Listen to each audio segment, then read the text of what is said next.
Summary ભરશે તો court મારફત જ આવવાનો છે, ચાર્જશીટ કરશે તો કોર્ટ મારફત આવવાનો. એટલે ફરિયાદ થયા પછી તમામ નિર્ણય કોર્ટ મારફત જ માનો કે અમારે તો ભરૂચ જવાનું નથી, ત્યાં જઈએ એટલે એફઆઈઆર થાય, એવું થોડું ચાલવાનું છે યાર. એટલા માટે અમે કહીએ છીએ શાંતિથી રહો, અમે બી શાંતિથી તમે સૌ કોઓપરેટ કરીએ છીએ, એમાં કઈ તમારે ને અમારે બોલીને કઈ એનો કોઈ નિરાકરણ આવવાનો નથી. નહીં તો બરોબર છે. તમારી એક વિનંતી છે હવે કે હવે ઘરે કરવા જે તમે પૂછી લો, એફઆઈઆર હમણાં નથી ત્યાં, આઈઓ પણ હાજર રદ કરતા હોય તો હમણાં અમે જતા રહીએ. આઈઓ અમને તો કોઈ વાંધો, અમે તો હમણાં મયતોમાં બધા અમારા પ્રસંગો ગોઠવાયેલા જ છે. ના બરોબર છે. હા, તમે આટલી બધી મને જીબાજોડી કરો છો, બરાબર. જે પીઆઈ ને જે પીએસઆઈ મારા પર ખોટી ફરિયાદ કરી છે, મારા સમેત અમારા 13 આગેવાનો પર અને રાજપાડીમાં તો 70 લોકો પર. હવે 70 લોકોને મેં કોર્ટમાં તારીખોમાં કઈ રીતના લઈ જવા? એટલા લોકોને મારે કોર્ટમાં લઈને ફરિયાદ કરવાની કોર્ટ નહીં બોલાવે. એટલા માટે તમે ઘરે જવામાં મને વાંધો નથી, તમે પૂછી લો તમારા એ તપાસ અધિકારીને, ભાઈ આ એફઆઈઆર ખોટી છે, રદ કરવાના છો કે કેમ?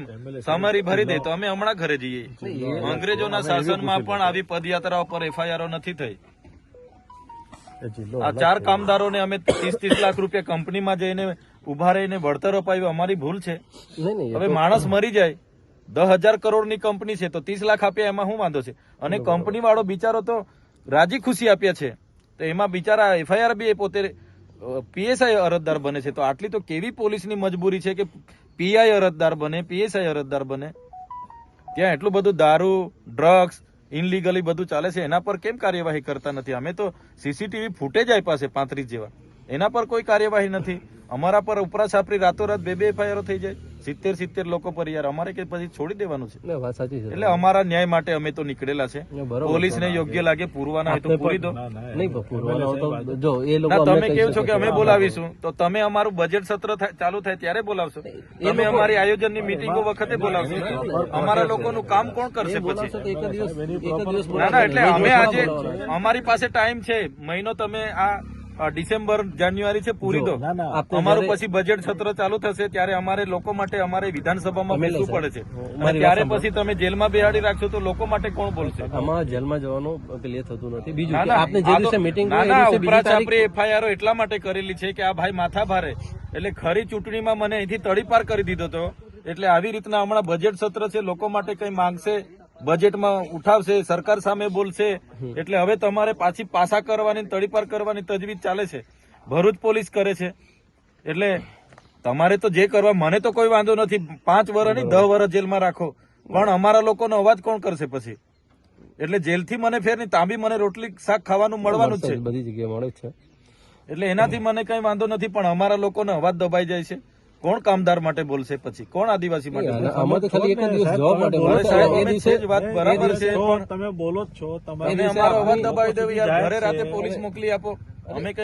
અમે કઈ આ વિસ્તારમાં ધારાસભ્ય છે યાર, અમે કઈ માથાભારે અસામાજિક તત્વ છે કે રાતે પોલીસ પેરોલ મૂકી દો? હવે આ નીકળ્યા તો ઘરમાંથી નીકળે ના, તો તમે જોઈ લો કેટલી આ 20 ગાડીઓ નજીવા કેસમાં કાલે ઉઠીને ગયા કેસમાં તમે આવ્યા હતા 50 ગાડીઓ લઈને, આખો માર્ચ કરીને, મોરચો લઈને. તો આ લોકો બી ભરૂચ વાળા આવશે, એના કરતા આજે જ અમને હાજર થઈ કરી દો. પણ આમાં તો જે દિવસે નોટિસ આપશે તમને, એ દિવસે તમે હાજર રહી શકે કે મીટિંગ છે તો બીજી તારીખ કાલે ઉઠીને અમારા હમણાં આયોજનોના કામો ચાલુ થવાના, મીટિંગો ચાલુ થવાની. હમણાં બજેટ સત્ર અમારું ચાલે, એટલે પોલીસ કે છે કે ભાઈ અમારી ફુરસદે આવીને એટલે જેલમાં નાખી દો. એવું થોડું છે? અમે એફઆઈઆર કરી છે, આજે અઠવાડિયું થઈ ગયું, હાજર કરી દો મને જેલમાં. આપ કપડા બપડા લઈને આવ્યા છે, પૂરી દો. બરોબર છે ને ના, હજુ બી એ લોકોને સંતોષ ના હોય તો ફાંસી સુધી મોકલાવે એટલી તજવીજ કરી નાખે. તો પછી યાર આવું થોડું હોય. અમારા બી અધિકારો છે ને, અમે બી ભણેલા ગણેલા લોકો છે. આટલા બધા આંદોલનો કર્યા, કોઈ દિવસે અમે કાયદો વ્યવસ્થા હાથમાં નથી લીધો સાહેબ, નથી લીધો ક્યારેય નહીં. ને મારે તો 2 નંબરના ધંધા નથી કે કોઈ સાથે વ્યક્તિગત દુશ્મની બી નથી, પણ કેસો આટલા બધા આડેધડ કરી નાખીએ તો કઈ રીતનું ચાલશે? ગયા વર્ષે તમે જોયું બધું. ગયા વર્ષે 3 મહિના આખો પરિવાર, અમારા આખા કાર્યકરો જેલોમાં, ની જેવા કેસમાં. એક બાજુ ભાજપના કાર્યકરે ફાયરિંગ કર્યું, જાંગમાંથી ગોળી નીકળી ગઈ, 24 કલાકમાં છૂટી ગયો. આ તો કેવી વ્યવસ્થા? અમારા પર થાય એટલે અમારે પછી આ પોલીસ અમને હોતી વળે ચોરની જેમ, બીજા પર થાય એટલે રાતોરાત બધું સમાધાન થઈ જાય. અમે કાં ગુનો કર્યો છે? બિચારા ગરીબ પરિવારોને પૈસા તો અપાવ્યા છે, એમાં થોડી આવી કંપની વાળો ફરિયાદ કરતો તો અમને થતું કે અમારી ભૂલ થઈ. કોઈ ટ્રાફિક અડચણ વાળો ફોન કરતો કે મારી ગાડીને આ લોકો નડ્યા ને ફરિયાદ અમે રાજપાડી કરે. હવે પીઆઈ પીએસઆઈ ફરિયાદ કરે તો અમારે શું સમજવાનું સાહેબ? આ કાયદો ને વ્યવસ્થા છે. અને અમે તો પરવાનગી માંગી હતી સાહેબ, કોઈ જાહેરનામું નથી, કોઈ ચૂંટણી નથી, તો બી 30મી નવેમ્બરે પરવાનગી માંગી, 3જી ડિસેમ્બરે અમારી છેલ્લા દિવસે પદયાત્રાના હવારે કહી કે તમારી પરવાનગી નથી મળી. અભિપ્રાય પોલીસે નેગેટિવ આપ્યા છે. તો સાહેબ અમારો બી અધિકારો છે ને, અમે ચાલતા ગયા, પોલીસ અમારી સાથે હતી, તો બી એફઆઈઆર એટલે માથા બારે સાબિત કરો, પાસા કરો, તડીપાર કરો એટલે અમારે આખી જિંદગી જેલોમાં. તો લોકો માટે કોણ બોલશે? અમને તો કઈ વાંધો નથી, જેલો કરો કઈ વાંધો નહીં.